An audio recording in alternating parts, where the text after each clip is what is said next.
Bonjour Léon Desfontaines. Bonjour. Bienvenue sur ce plateau. Vous êtes la tête de liste Parti communiste aux élections européennes. Je voudrais commencer avec l'actualité, alors qui a été marquée évidemment de façon tragique par, là on vient de l'apprendre, un nouveau collégien passé à tabac à Viry-Châtillon. Il faut être extrêmement prudent sur ce qui s'est passé, mais c'est un écho là aussi terrible à ce qui a eu lieu à Montpellier. La petite Samara, donc elle est sortie du coma, c'est la nouvelle encourageante, passée à tabac par 3 camarades, tous mineurs. Tous mineurs. Le témoignage de la maman dit il a traité de mécréante parce qu'elle ne pratiquait pas l'islam. Comme ça pose potentiellement 2 problèmes. 1, le séparatisme, et 2, évidemment, la sécurité des établissements. Tout à fait. Bon, la question de la sécurité des établissements, elle doit être posée. Bien sûr, il y a des enjeux déjà de rénovation de beaucoup des bâtiments, de permettre de sécuriser l'entrée des établissements scolaires. En l'occurrence, pour beaucoup, ça se fait des fois devant les établissements scolaires. Il y a aussi un enjeu d'avoir des moyens, des personnels éducatifs qui puissent être présents sur le terrain. J'étais pendant 2 ans assistant d'éducation, par exemple. On était à peine une dizaine pour plus de 1500 lycéens. Et bien évidemment, on fait beaucoup d'administratifs, on fait de l'accompagnement éducatif pour les lycéens. Mais du coup, on est moins présent, notamment aux sorties scolaires, aux sorties des écoles et des lycées en l'occurrence. Et donc, bien évidemment, il faut plus de personnel. Mais se pose aussi la question avec l'affaire à Montpellier de la laïcité, finalement, je pense, derrière, et de l'apprentissage de la laïcité. On le voit aujourd'hui chez les jeunes, la question de la laïcité est en recul. C'était Frédéric Dabi d'ailleurs qui l'évoquait dans son livre Le patron de l'IFOP, que la laïcité était en recul et notamment qu'aujourd'hui elle était malheureusement de moins en moins enseignée pour une simple et bonne raison que nous n'avons pas suffisamment aujourd'hui de personnel éducatif formé, qu'on supprime des heures, qu'on a moins en moins d'enseignants présents dans l'éducation nationale pour permettre d'apporter cet apprentissage et démontrer que finalement la laïcité, ce n'est pas une contrainte, c'est une liberté de conscience et de pouvoir apprendre ça chez les lycéens. Parce que c'est indispensable. Et quand on voit le retour du fait religieux, finalement, plus en plus présent dans l'école, eh bien, je me dis qu'on a encore beaucoup à faire sur la question. D'ailleurs, à ce propos, Monsieur Desfontaines, vous avez vous-même des mots. Vous dites, je crois, en gros, moi j'ai des propos qui tranchent avec une partie de la gauche sur l'islamisation de certains quartiers. Vous dites, moi j'ai été témoin, j'ai vécu directement des situations qu'une partie de la gauche ne veut pas voir. L'idée, c'est pas de fermer les yeux. Bien sûr qu'il y a une montée du communautarisme et du fait religieux dans notre société. Et face à cela, aujourd'hui, ce que nous disons, c'est que nous devons réaffirmer avec force l'existence d'un sanctuaire républicain qui soit libéré du carcan familial, du carcan religieux. Ce sanctuaire républicain, c'est l'école de la République. Et moi, je veux qu'on réaffirme avec force les lois de la séparation de la laïcité du début du XXe siècle, mais aussi la loi de 2004 qui vise à interdire le port de signes religieux ostentatoires pour permettre justement de réaffirmer ce que c'est. Pourquoi on avait mis en place cette loi en 2004 ? Parce que justement, il existait depuis l'affaire du voile à Creil dans les années 80, l'existence du fait que le port du voile, notamment, était soumis à pression dans les écoles, et notamment des petites filles qui ne le portaient pas étaient justement traitées de mécréantes si elles ne le portaient pas.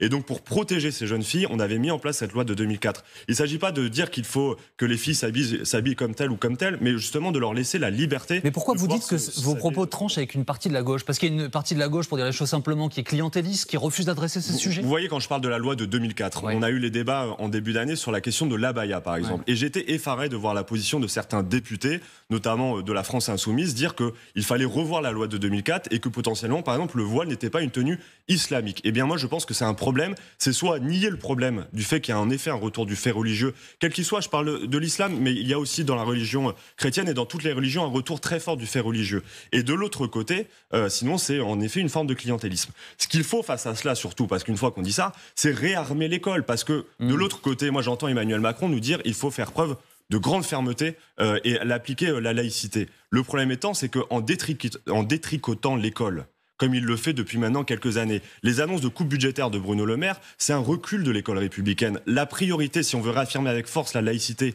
et ce sanctuaire républicain qui est l'école et l'accès à la formation pour toutes et tous, il faut des moyens. Madame Belloubet, elle veut faire intervenir ses brigades. Ils sont 20.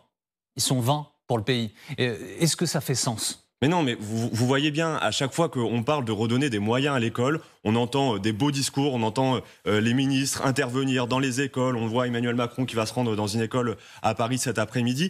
La réalité, c'est que ce qu'attendent les enseignants aujourd'hui, c'est des moyens pour pouvoir enseigner dans de bonnes conditions. Et je le dis quand même parce qu'on a l'annonce des 10 milliards d'euros d'économie de Bruno Le Maire. Oui. Cette coupe budgétaire sera la dernière coupe budgétaire dans nos services publics parce que nos services publics ne se relèveront jamais d'une telle attaque. L'école publique ne se relèvera jamais d'une telle attaque. Alors, regardez ce qui se passe en Seine-Saint-Denis, dans l'académie de Créteil, mais aussi chez moi dans l'académie d'Amiens. On peine aujourd'hui à recruter des enseignants formés, capables justement d'enseigner notamment la laïcité, mais de former les citoyens de demain plus généralement. Bercy et Monsieur le maire réaffirment l'objectif des 3%. 3%, c'est le montant, le pourcentage du déficit du produit intérieur brut autorisé par Maastricht. On appelle les critères de Maastricht. Bon.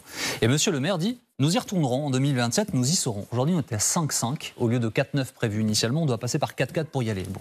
Vous dites, faisons sauter l'objectif des 3%. Bien sûr, bien sûr. Mais alors, comment peut-on faire ça? On le fait seul? On dit à nos partenaires européens, débrouillez-vous, la France aura un déficit de 4, de 5, de 6? Mais il faut revoir ces règles pour une simple et bonne raison qu'aujourd'hui, l'Union européenne s'est enfermée dans des dogmes néolibéraux. On est les seuls à s'appliquer ces normes-là qui nous font foncer droit dans le mur. Bruno Le Maire, pour rentrer dans les clous de Bruxelles, annonce 10 milliards d'euros d'économies qui vont devenir 25 milliards d'euros d'économies. Si on en croit la Cour des comptes, ça devrait être 50 milliards d'euros d'économies dans les 3 années à venir. Comment voulez-vous relancer notre pays? L'objectif, c'est de relancer le pays, de reconstruire le pays. Moi, je souhaite faire de cette campagne européenne justement une campagne autour de la relance, de remettre la question sociale au cœur de notre projet, notamment de la production. Comment voulez-vous réindustrialiser notre pays? Relancer des services publics de proximité, des services publics de qualité permettant de former les travailleurs et les citoyens de demain. Comment voulez-vous répondre à la transition environnementale avec ces économies qui sont annoncées de toutes parts? Mais comment faites-vous? Vous dites aux pays qui veulent entrer dans l'Union européenne, attendez, nous, moteurs de la formation européenne avec les Allemands, on va s'affranchir de toutes les règles, chacun peut entrer comme il veut et puis dépenser autant qu'il le souhaite. Mais il en va de la survie de la coopération européenne. L'annonce de ces coupes budgétaires, quand même, faut refaire l'historique. Vous avez parlé de Maastricht en 92. Il y a eu aussi 2005 le référendum sur le traité constitutionnel européen. Ce TCE a été rejeté par plus de 55% des Françaises et des Français en 2005. Les Français, en 2005, ils ont dit que cette Europe libérale, des politiques austéritaires, notamment de cette règle des 3% de déficit, eh bien, ils n'en voulaient pas. Malheureusement, elle est revenue à travers le traité de Lisbonne quelques années plus tard, et l'Union européenne telle que nous la connaissons, telle que je l'ai connue moi en tant que jeune, dans laquelle j'ai grandi, s'est construite autour d'une fraude démocratique. Il faut mettre un terme à cette fraude démocratique, il faut revoir ces traités européens qui nous mènent droit dans le mur. Monsieur Desfontaines, parlons franchement, vous êtes anti-européen ou pas? Telle qu'elle existe là? Telle qu'elle existe là, bien évidemment, je la critique sans aucune ambiguïté. Mais vous ne voyez pas l'utilité de cette Union européenne aujourd'hui au moment où la Russie nous menace, ou l'impérialisme de Poutine? Je ne suis pas pour la sortie de l'Union européenne. Il faut une coopération européenne. Ce que je dis, c'est qu'en continuant les mêmes politiques européennes qui sont construites contre l'intérêt des peuples, notamment contre leurs décisions lorsqu'ils ont été soumis à référendum, notamment en 2005, et bien cette Europe-là, les Français n'en veulent plus, n'en peuvent plus. Et d'ailleurs, regardez les baromètres d'opinion. 52% des Français n'ont plus confiance dans l'Union européenne. On est derrière les Grecs. Et c'est pour une simple et bonne raison qu'aujourd'hui, on n'a plus confiance dans cette Europe pour notamment défendre nos services publics et défendre le travail. Moi, je souhaite être le candidat de la tête de liste du travail, du monde du travail, la gauche du travail, pour défendre la réindustrialisation de notre pays. Vous évoquez les baromètres. C'est peut-être le parti le moins européen qui est en tête. 30% pour le Rassemblement national de Jordan Bardella, qui, a priori, refuserait un nouveau débat télévisé. Il a refusé le premier des européennes. Comment vous réagissez?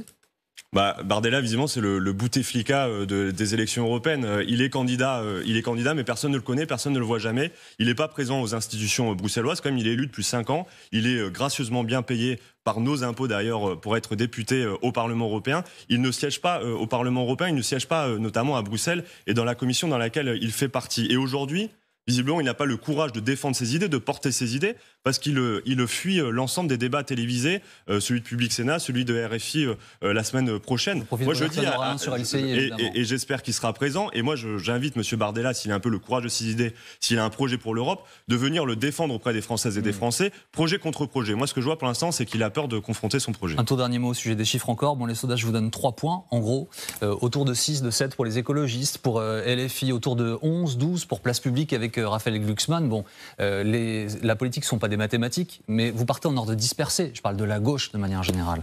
C'est quoi? C'est une configuration, une préfiguration de ce qui va arriver en 2027, ou c'est juste la conséquence d'années compliquées? Déjà, je tiens à affirmer une chose, la gauche est beaucoup moins divisée qu'il y a 5 ans, où il y avait beaucoup plus de listes en présence malgré tout.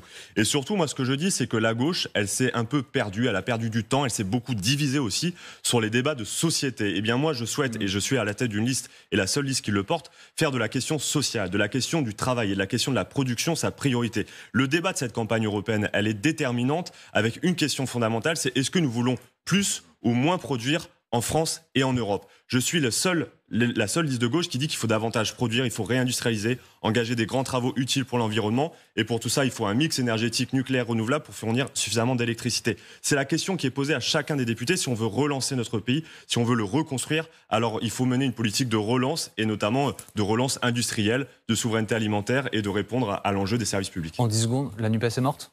La NUPES, oui, non, la NUPES est morte, elle n'existe plus. Merci beaucoup Léon Desfontaines d'avoir été avec nous ce matin en direct sur LCI.